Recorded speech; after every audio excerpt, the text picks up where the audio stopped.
kita sebut aja namanya Fania. Fania ini tuh umurnya 25 tahun. Jadi dia ini tuh terpaksa mudik lebih awal 2 minggu sebelum puasa. Bareng sama bapaknya naik motor. Berdua doang nih. Mereka berangkat dari sore, perjalanannya tuh dari Pekalongan ke Yogyakarta. Sebenarnya Fania tuh udah ngerasa gak enak gitu, kayak feeling gitu loh kalau ini tuh kayak gak enak deh. Tapi dia tuh gak berani bilang ke bapaknya. Sepanjang perjalanan sempet tuh Fania sama bapaknya, motornya itu tuh bocor bannya. Jadi terpaksa buat berhenti nyari tambal ban. Begitu udah selesai nambel, mereka lanjutlah jalan lagi. Dan sekitar pukul 9, mereka masuk ke wilayah Alas Roban.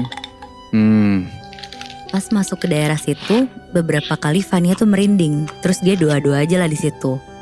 Sedangkan bapaknya tuh masih bawa motor dengan tenang.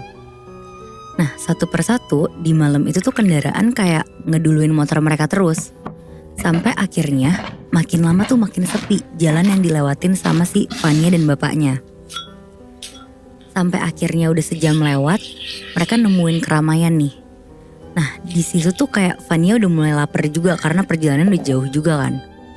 Dan pas banget dari jauh tuh kelihatan kayak ada warung remang-remang di pinggir jalan. Akhirnya karena kelihatan lampunya tuh terang dan kayak warna orange gitu, di situ tuh kelihatan ada 2 pengunjung warung juga. Akhirnya bapaknya sengaja nepi terus ngajak Fania buat makan dulu. Nah, pas mereka udah sampai di sana, gak lama pemilik warungnya tuh muncul. Pemiliknya tuh kakek-kakek, umurnya tuh sekitar 70 tahunan. Dan dia tuh kayak pakai sarung sama kaos coklat muda dan peci. Oke. Terus bapaknya Fania tuh nanya, "Assalamualaikum, ada makanan apa pak sama minuman?" Kakek itu tuh ngejawab singkat banget. "Waalaikumsalam, ada gorengan, teh, kopi."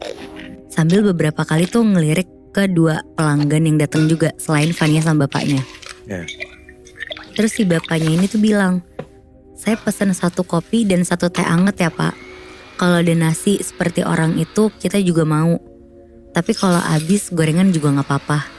Akhirnya si kakek itu tuh langsung masuk ke warung dan gak lama tuh bawa nampan yang isinya tuh pesanannya bapaknya Fania. Fania di situ sempet nengok ke arah 2 orang yang ada di situ. Terus tiba-tiba dia tuh merinding banget. Akhirnya gak lama si 2 orang itu tuh berdiri, terus bayar ke kakek penjual ini, terus langsung pergi gitu aja. Fania ngeliat ke arah bapaknya nih, kayak pengen ngisyaratin kayak ada keganjilan yang dia rasain gitu loh. Tapi bapaknya nih gak nengok-nengok ke arah si Fania.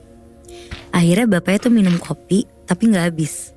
Sedangkan si Fania tuh bener-bener gak nyentuh makanan atau minuman depannya dia sama sekali. Di situ kakek pemilik warungnya tuh bilang, "Dimakan saja Ndu, kalau lapar jangan ditahan.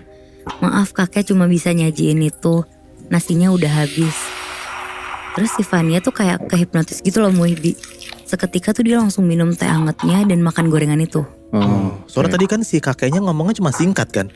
Terus tiba-tiba kayak langsung ngomong banyak gitu. Iya benar. Nah abis itu si bapaknya Fania nih langsung ngabisin lah semua makanannya. Terus langsung lah selesai mereka makan minum, bayar ke si kakek ini sambil bapaknya tuh nanyain arah. Akhirnya si kakek itu nunjukin arah sambil ngasih pesan, "Nak, jangan berhenti lagi ya di jalan.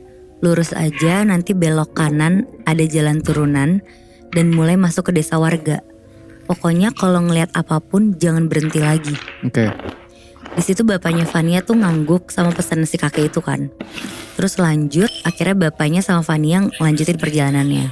Si bapaknya ini tuh sempat nengok ke spion, ngelihat ke arah warung kakek tadi.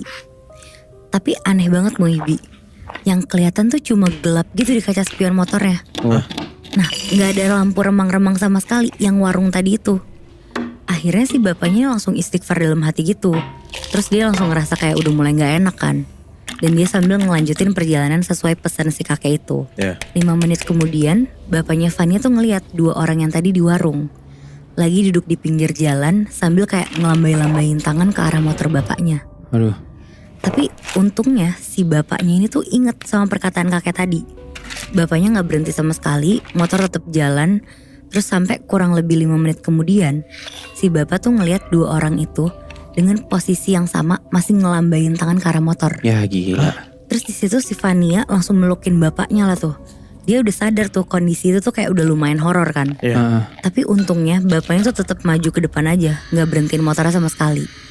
Nah ada kali Muhibbi setengah jam tanpa berhenti, mereka tuh berdua ngelewatin orang itu tuh berkali-kali. Wah. Terus-terusan jadi maju ada orang itu, maju ada lagi. Gila. Mampus. Dan di situ bapaknya juga udah mulai ketakutan tuh. Tapi dia bener-bener keinget omongan kakek itu, sampai akhirnya bener-bener jalan terus aja deh, mau berkali-kali ketemu. Ya udah yang penting gue jalan terus. Iya. Sampai tiba-tiba motor bapak sama Fania tuh kayak dihadang sama sosok banget tinggi kayak raksasa gitu. Hah? Sampai mereka tuh udah bener-bener gak bisa jalan karena kehalangan. Iya. Di situ bapaknya tuh zikir kenceng banget Muhibbi, dan Fania juga baca-baca doa yang dia hafal. Tapi mereka berdua tuh bener-bener gak turun dari motor sama sekali. Dan setelah 5 menit mereka dihadang sama sosok besar itu, tiba-tiba sosok itu tuh untungnya hilang. Dan mereka tiba-tiba ada di jalan yang belok kanan, terus jalanannya mulai turun ke bawah. Yang ke arah warga desa. Iya. Ini kasih tahu si kakek tadi ya. Benar. Oke.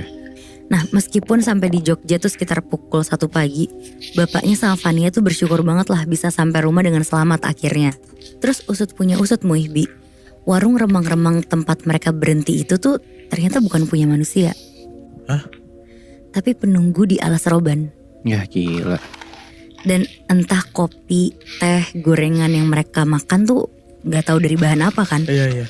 Yang jelas kayak temennya bapaknya Fania ini ngejelasin kalau nasi yang dimakan 2 orang tadi itu tuh pertanda mereka penghuni alas roban. Oh shit. Dan 2 orang itu tuh korban kecelakaan yang meninggal di sana. Astagfirullahaladzim. Nah arwahnya tuh sering menyesatkan sama ngegangguin pengendara yang melintas emang. Si 2 orang itu. Iya, seakan-akan kayak nyari temen gitu. Oh. Terus di situ bapaknya sama Fania tuh bener-bener gak berhenti bersyukur lah. Pokoknya lepas dari kemungkinan tersesat atau kecelakaan berkat bantuan si kakek itu juga kan sebenarnya. Iya. Nah mungkin karena bapaknya tuh ngucapin salam saat pertama kali mulai percakapan sama kakek itu loh Muhibbi. Jadi ngebuat kakek itu tuh baik untuk ngasih petunjuk gitu. Nah setelah itu pagi atau siang pas bapaknya dan Fania ngelintas di alas roban, mereka tuh udah gak pernah lagi tuh nemuin wujud warung misterius punya si kakek ini. Dan sejak peristiwa itu mereka tuh udah gak berani ngelakuin perjalanan sore atau malam hari ngelewatin alas roban. Oh, soalnya masalahnya tuh gue selalu pernah denger alas roban tuh tempat yang angker banget gitu loh. Emang Iya, sih. bener. Emang dan itu epic banget anjir, lu disasarin sampai berkali-kali ngelihat sosok yang kayak gitu. Parah banget sih.